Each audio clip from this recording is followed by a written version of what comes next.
और मित्रों नमस्कार। आज के इस वीडियो में हम लोग बात करने वाले हैं नेटफ्लिक्स पे जो महाभारत के ऊपर बेस्ड करके एक नई वेब सीरीज आई है जिसका नाम है कुरुक्षेत्र। कितना महाभारत के ऊपर खड़ा उतरती है, कितना नहीं उतरती है, महाभारत को बेस करके जो उन्होंने बनाया है उस पर जो सबसे बड़ा क्वेश्चन ये उठता है किसी के भी मन में कि आखिर उनको किसने अधिकार दिया हमारे शास्त्रों के ऊपर कुछ भी बनाने का। दूसरे रिलीजन्स को अगर देखो, इस्लाम से रिलेटेड किसी भी चीज़ों पे आज तक आपको एक भी मूवी या एक भी सीरियल देखने के लिए नहीं मिलेगा।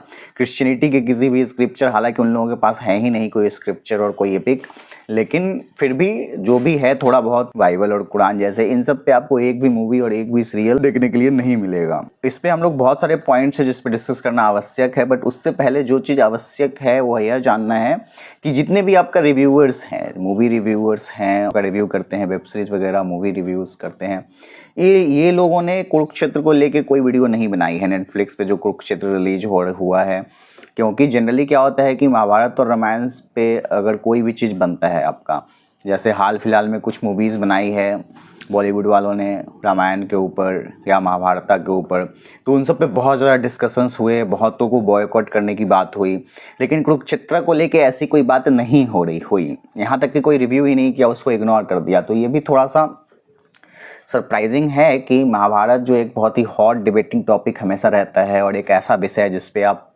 बरसों वर्षों तक डिबेट कर सकते हैं, और जो इटर्नल डिबेट का टॉपिक है, जो सदियों से मनुष्यों की सोच को कैप्चर करते आ रहा है डिबेट वगैरह को लेके, लेकिन कोई भी रिव्यूअर वगैरह इसको लेके रिव्यू नहीं करता है। और एक का स्पेशली मैं मेंशन भी करना चाहूँगा, प्रतीक बुडाडे, जो काफ़ी आपका सनातन एंगल से रिव्यू करता है चीज़ों को, तो वो कुरुक्षेत्र को लेके नहीं किया है क्योंकि उसका 2-3 प्रोपेगेंडा है अपना फिक्स है, और जब उस प्रोपेगेंडा उसको फैलाना होता है तो ही जाके वो किसी का भी करता है रिव्यू। तो उसका कोई इंटरेस्ट नहीं है एक्चुअली में सनातन में और सनातन की चीज़ों में, बस वो इस तरीके से दिखावा करता है कि वो बहुत बड़ा सनातन का धर्म ध्वज रक्षक है और सनातन का प्रोटेक्टर है।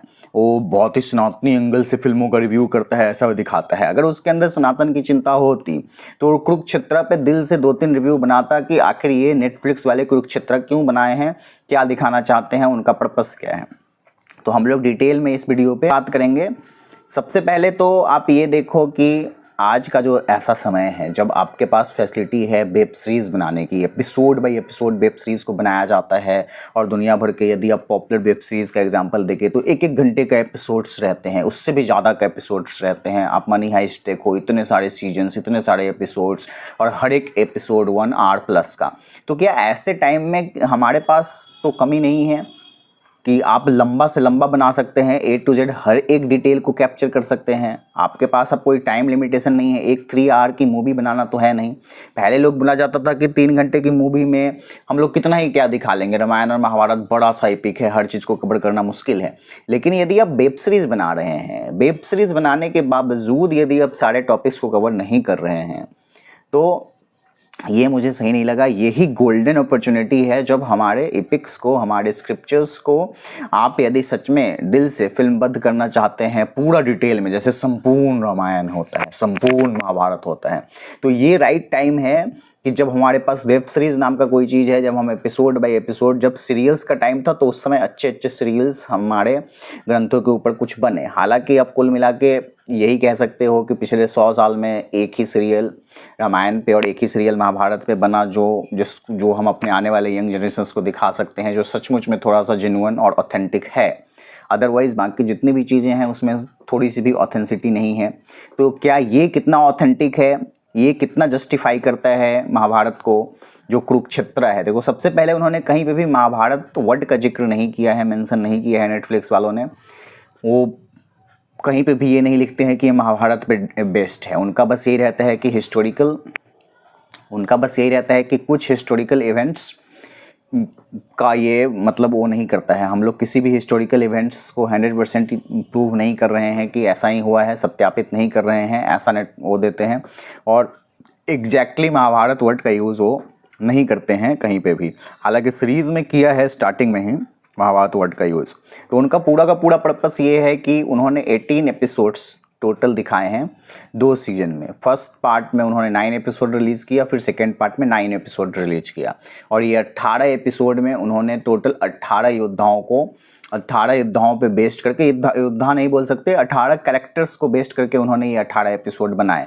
और उन 18 कैरेक्टर्स की कहानी के थ्रू बैकड्रॉप में जाके, बैक हिस्ट्री में जाके महाभारत के बहुत सारे पॉइंट्स को उन्होंने कवर करने की कोशिश की है। रूट पॉइंट भी अल्टीमेटली जो बेस है, होने के पीछे का कारण क्या है, वो सब चीज़ लगभग कवर करने का उन लोगों ने कोशिश किया है, बट उसको बहुत ही अच्छे ढंग से कवर नहीं कर पाए हैं पूरे सीरीज में।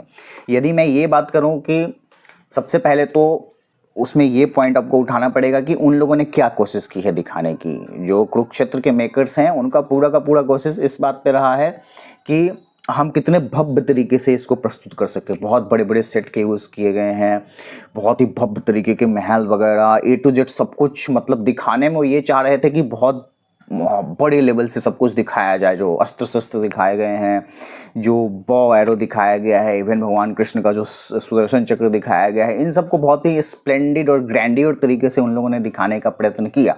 बट जो मेन चीज़ है वो ये है कि ऐसा लग रहा था कि ये बस विजुअल अच्छा करना चाहते हैं, कि दिखने में सब चीज़ें अच्छी लगे, स्टैंड बड़ा लगे, आपका सब ऐसा भव्यता दिखने में सिर्फ लगे। लेकिन दिखने में भव्यता दिखाने से नहीं होता है, आपको अंदर जो सोल है वो कहीं ना कहीं मिसिंग था। एक्चुअली में देखो होता क्या है कि ये लोग हार्डवेयर पे ऐसा लग रहा है कि बहुत ज़्यादा काम किए हैं और सॉफ्टवेयर पे कुछ काम ही नहीं किए हैं, अंदर की चीज़ों पे इन्होंने काम ही नहीं किया। महाभारत और रामायण एक ऐसा चीज़ है जिससे लोग तभी कनेक्ट करेंगे जब आप उसको दिल से बनाए हैं, जब आपने खुद से ग्रंथ पढ़ा है, जब आप जेन्युइन ओरिजिनल ग्रंथ को पूरा खुद से पढ़ोगे और आप उसको समझोगे, तब उसके सार को अच्छे से आप प्रस्तुत कर पाओगे, दिखा पाओगे, सामने प्रेजेंट कर पाओगे।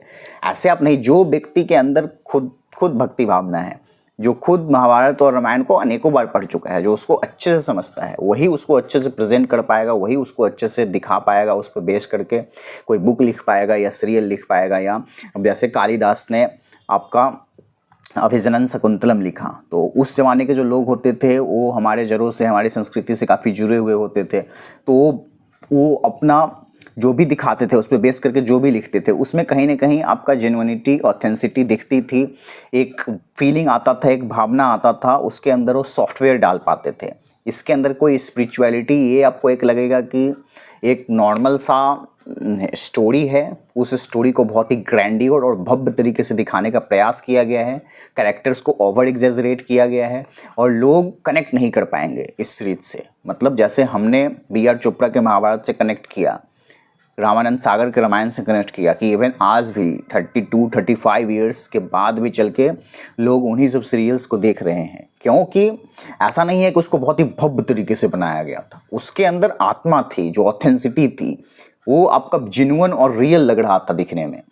तो ये चीज़ें यहाँ पे मिसिंग है कि लोग कनेक्ट नहीं कर पा रहे हैं, और ऐसा लग रहा है कि बस ये लोग दिखा रहे हैं कोई किसी भी कैरेक्टर को जिस तरीके से प्रेजेंट किया गया है उससे आप कनेक्ट नहीं कर पाओगे।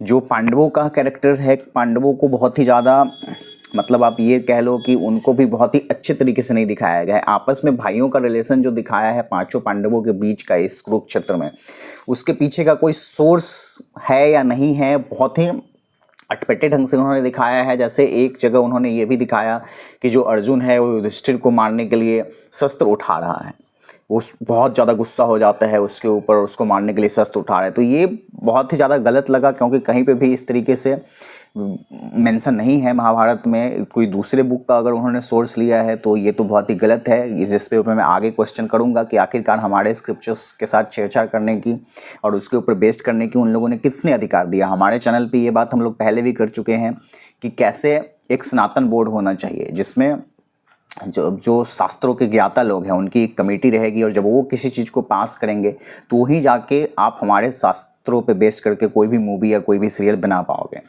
ऐसे ही कोई भी मुंह उठा के आ जाए और बना ले, ये बात मुझे कभी से भी उचित नहीं लग रहा है, क्योंकि हमें अपनी संस्कृति को बचाना पड़ेगा, और अपनी संस्कृति को बचाने के लिए जो हमारे स्क्रिप्चर्स हैं, जो हमारे एपिक्स हैं, वो सबसे इंपॉर्टेंट रोल प्ले करते हैं, उसको उसके ओरिजिनल फॉर्म में रहने के लिए। यहाँ पे जो अर्जुन और युधिष्ठिर के बीच का रिलेशन दिखाया गया है कुरुक्षेत्र में, या फिर 5 पांडवों को जो दिखाया गया है, ये बहुत ही सम्मानित ढंग से, बहुत ही नोबल तरीके से, बहुत ही अच्छे ढंग से नहीं दिखाया गया है। ऐसा लग रहा है कि बस ये लोगों को ही गलत दिखाने का प्रयास कहीं ना कहीं ऐसा लग रहा है कि ये लोग भी कोई बहुत अच्छे नहीं थे, दूध के धुले हुए नहीं थे। ये सही बात है, ये लोग भी दूध के धुले हुए नहीं थे, परंतु ये लोग धर्म के रास्ते पे थे। इन लोगों ने अपने जीवन में कम अधर्म किए, कम पाप किए, कम कुकर्म किए, एक दो ही गलत काम इन लोगों ने अपने जीवन में किया। और युधिष्ठिर की तरफ से बाद में गैम्बलिंग में जो एक तरीके से आप ये भी कह सकते हो डाइसिंग के गेम में कि उसको फोर्स्ड किया गया, इस तरीके का सिचुएशन क्रिएट किया गया जहाँ पे वो मजबूरन उसके हाथों से पाप हुआ, उसने सबको दाव पे लगाया। लेकिन जो आपस में इन लोगों का रिलेशन दिखाया गया है ये बहुत ही गलत तरीके से यहाँ पे दिखाया गया है। भीम के कैरेक्टर को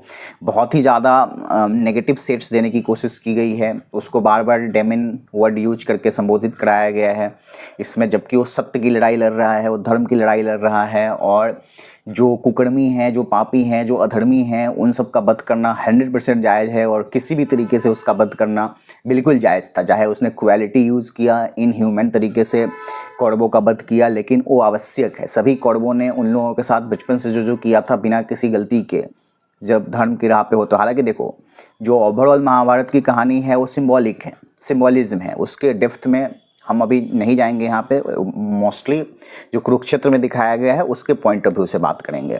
ऊपर से भगवान कृष्ण के कैरेक्टर को भी बहुत ही अलग तरीके से उन लोगों ने दिखाया है। ऐसा कुछ ये नहीं दिखाया है कि वही परमात्मा है जिनसे सभी जो आत्मा आ रही है, नेटवर्क जो सबका बॉडी जिस आत्मा से कनेक्टेड है वो आ कहाँ से रही है, वही परमात्मा का स्वरूप, उस तरीके से उनको प्रेजेंट नहीं किया गया है परमात्मा परमेश्वर के रूप में। उनको कहीं ना कहीं एक बहुत बड़े डिप्लोमेट, एक बहुत बड़े मतलब किसी भी तरीके से मैनेज कर रहे हैं सभी चीज़ों को, वो करवा रहे हैं पांडवों की विजय के लिए, वो सब कुछ करने के लिए तैयार हैं। इस तरीके से, इस नज़रिए से उनको दिखाया गया है। तो ये नेगेटिव सेट्स तो ऑब्वियसली जो एक लेफ्टिस्ट एजेंडा है, जो हमारे एजुकेशन सिस्टम की ही देन है, उसका कंसिक्वेंस ही है कि इस तरीके से सभी चीज़ों को दिखाया गया है। महाभारत को तो पहले आपको समझना पड़ेगा, उसको उस पर बेस करके अगर आप कोई चीज़ बनाना चाहते हो। यदि मैं एक छोटा सा एग्जाम्पल दूँ, जैसे गांधारी के बारे में ये है कि वो अपनी आंखों पे पट्टी बांध दी थी क्योंकि उनके पति ब्लाइंड थे। लेकिन ये आप लिटरेरी उसको नहीं देख सकते, क्योंकि लॉजिकली और लिटरेरी आप देखोगे तो कोई एक पर्सन इतने लंबे समय तक, अपने लंबे जीवन अवधि तक एक ही पट्टी कैसे बांध के रखेगा? उसको पट्टी चेंज करना पड़ेगा, तो उस कंडीशन में भी तो आँख उसको खोलना पड़ेगा या फिर उसको साफ करना पड़ेगा। ये जो यहाँ पे ये जो दिखाया जाता है ये सिम्बॉलिक है, ये सिम्बॉलिज्म है, जिसका ये मतलब है कि वो आँखें होते हुए भी जानबूझ के ब्लाइंडली अपने पति को सपोर्ट कर रही थी। उसके पति के गलत कामों में जो चुपचाप था, वो मन से अंधा था उसका पति, तो उसमें ये भी मन से अंधा होकर उसको सपोर्ट कर रही थी, उसको रोक नहीं रही थी अधर्म के रास्ते पे चलने के लिए। तो इस पॉइंट से उसको दिखाया गया है कि वो डेलिबरेटली अंधी है। इट मीन्स कि वो पट्टी सिंबॉलिज्म है, यहाँ पे सिंबॉलिज्म का यूज किया गया है। जो लोग लिटरेचर समझते हैं वो एक एक पॉइंट को समझ सकते हैं। तो महाभारत को जब तक आप इन डेप्थ में जाके नहीं समझोगे तब तक आप उसके ऊपर कोई भी चीज़ बना नहीं सकते। इसीलिए मैं हमेशा से सनातन बोर्ड की डिमांड करता हूँ कि एक सनातन बोर्ड होना चाहिए जो पास करेगा कि सनातन के स्क्रिप्चर्स पे आपको अधिकार है कुछ बनाने का या नहीं है।